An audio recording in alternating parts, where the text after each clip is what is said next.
इतनी बड़ी जीत मिली कि ये नहीं कि मतलब अब जाके बैठ के आराम करें जी, बहुत बड़ा किला जीत गए, बहुत बड़ा किला जीत गए। 18 दिन के अंदर अगला किला पनहल का, फोर्ट ऑफ पनहल, उसको भी कैप्चर कर लिया। अच्छा, एक हारने का उदाहरण भी देखिए, मिर्जा राजा जयसिंह उस समय हुआ करते थे।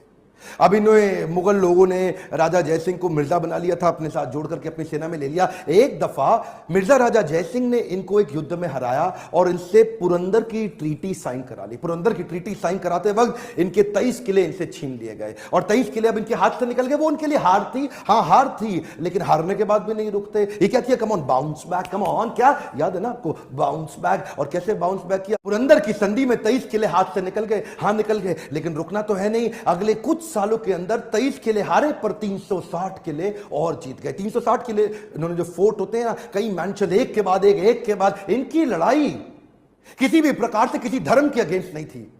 इनकी लड़ाई थी मराठाओं की रक्षा करने के लिए। ये मराठाओं के लिए खड़े, ये मुसलमानों के अगेंस्ट नहीं, मुगलों के अगेंस्ट थे। वो मुगल जो विदेश से आए उनके अगेंस्ट थे, क्योंकि मुसलमान तो इनकी टीम में बहुत सारे थे।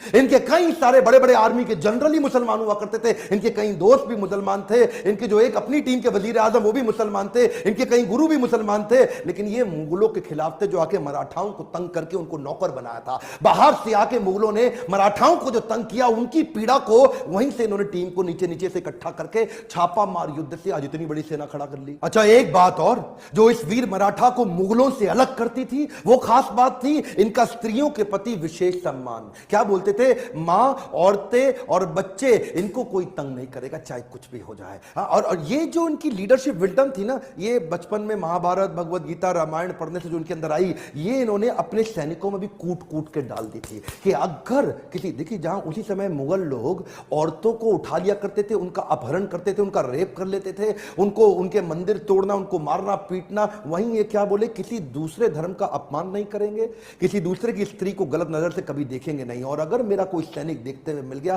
तो उसको खत्म कर दूंगा। इन्होंने वो वैल्यूज अपनी टीम के अंदर डाल दी। इनकी ये क्वालिटी ने इनको इतनी रिस्पेक्ट अर्न करी, इतनी रिस्पेक्ट अर्न करी कि लोग अपनी जान देने लग गए। इस वीर मराठा की कथा मैं चाहता हूं पूरे देश तक पहुंचे। आज अगर आप में थोड़ा सा भी आप में इच्छा है कि हमारे देश के इस इतिहास को कोई भूल ना जाए,